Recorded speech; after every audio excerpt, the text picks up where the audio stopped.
तो चलिए, आज एक ऐसी कहानी में चलते हैं जो दिल को छू भी जाएगी और शायद थोड़ा झकझोर भी देगी। ये कहानी है नुकसान की, धोखे की और उस हिम्मत की जो एक बिखरे हुए परिवार को फिर से जोड़ देती है।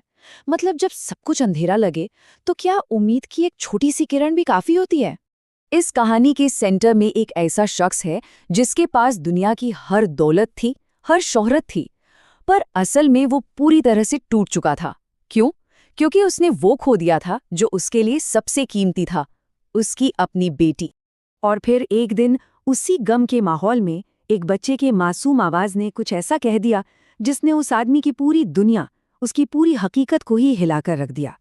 चलिए, इस कहानी के हर मोड़ को अब थोड़ा और करीब से देखते हैं। तो ये है आर्यन मल्होत्रा, बिजनेस की दुनिया के बेताज बादशाह जो आज पूरी तरह से बिखर चुके हैं। एक भयानक एक्सीडेंट के बाद वो कोमा में चले गए थे और अब कोमा से बाहर आए 6 महीने हो चुके हैं और वो हर रविवार अपनी 5 साल की बेटी गौरी की कब्र पर घुटनों के बल बैठे होते हैं। असल में हुआ ये था कि जब आर्यन कोमा से जागे तो उनकी पत्नी नैना ने उन्हें बताया कि उनकी बेटी गौरी की हार्ट अटैक से मौत हो गई और बस उसी पल आर्यन की दुनिया वहीं थम गई। पर उनके इस गहरे दुख की जो नींव थी वो एक बहुत बड़े झूठ पर टिकी थी, और ये झूठ बोला था उसी इंसान ने जिस पर वो आंखें बंद करके भरोसा करते थे। तो फिर सच क्या था? सच तो ये था कि जिस दिन आर्यन अपनी बेटी की कब्र पर रो रहे थे, उससे ठीक एक रात पहले एक आलीशान होटल के बंद कमरे में एक बहुत बड़ी साजिश का जश्न मन रहा था। सोचिए, एक तरफ आर्यन अपनी बेटी की सूनी कब्र पर आंसू बहा रहे थे और ठीक उसी वक्त दूसरी तरफ उनकी पत्नी नैना अपने लवर के साथ अपनी कामयाबी का जश्न मना रही थी। एक ही घर पर दो बिल्कुल अलग दुनियाएं। और ये जो पूरा प्लान था नैना और उसके लवर विक्रम का, वो कोई छोटा मोटा प्लान नहीं था, बहुत शातिर और बेरहमी से बनाया गया था। आर्यन का एक्सीडेंट, गौरी को दूर एक फार्म हाउस में छिपाना, यहाँ तक कि एक नकली डेथ सर्टिफिकेट बनवाना, हर कदम पहले से तय था। मकसद मल्होत्रा परिवार का पूरा ट्रस्ट हड़पना।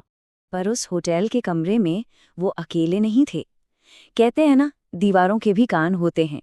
और उस रात उन दीवारों के बीच एक ऐसी गवाह मौजूद थी जो आने वाले वक्त में सब कुछ बदलने वाली थी। ये थी किरण, एक वेट्रेस, एक सिंगल मदर, जिसके पास अपना कहने के लिए कुछ खास नहीं था सिवाय अपनी हिम्मत के। और उस रात ड्रिंक सर्व करते हुए उसने एक ऐसा सच सुन लिया जो किसी भी दौलत से कई ज्यादा कीमती था। अब किरण जानती थी कि उस जैसे गरीब औरत की बात पर कोई भी यकीन नहीं करेगा, तो उसने एक प्लान बनाया। उसने चुपके से सारी बातचीत अपने पुराने फोन में रिकॉर्ड कर ली, मैगजीन में आर्यन को पहचाना और फिर अपने छोटे से बेटे को सच का एक सिपाही बनाकर उस जगह भेज दिया जहां वो जानती थी कि आर्यन जरूर मिलेंगे, कब्रिस्तान में। उसने पुलिस के पास जाना ठीक नहीं समझा। क्यों? क्योंकि उसे डर था। और ये जो डर था, ये सिर्फ उसका डर नहीं है, ये हमारे समाज की एक कड़वी सच्चाई को दिखाता है, जहां अक्सर ताकतवर की आवाज कमजोर के सच पर भारी पड़ जाती है।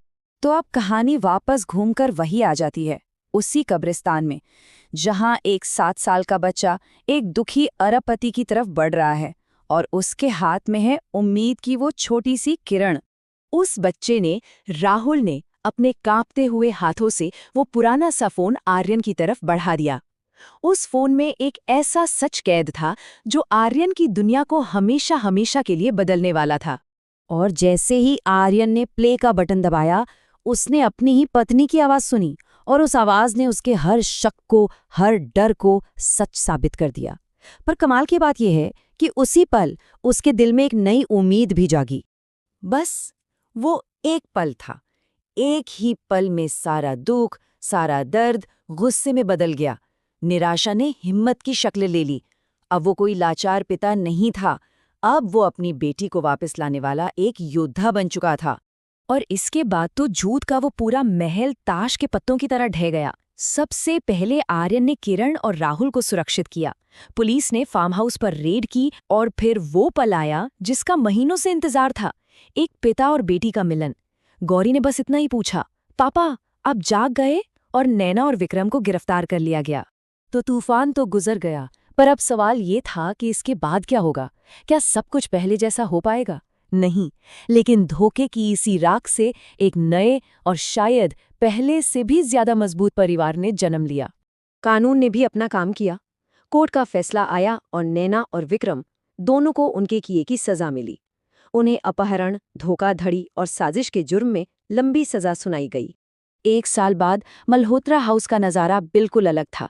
उदासी की जगह अब वहां हंसी गूंज रही थी। आर्यन को सिर्फ अपनी बेटी ही वापस नहीं मिली थी, बल्कि उसने हिम्मत और सच्चाई की नींव पर एक नया परिवार बसा लिया था। एक ऐसा परिवार जिसमें किरण और राहुल का भी उतना ही हक था। और इस नई खूबसूरत हकीकत का सबसे बड़ा सबूत था राहुल की बनाई हुई एक छोटी सी ड्राइंग। उस ड्राइंग में 4 लोग हाथ पकड़े हुए खड़े थे और उसके ऊपर लिखा था, मेरा परिवार। तो आखिर में ये कहानी हमें एक बहुत गहरे सवाल पर लाकर छोड़ देती है।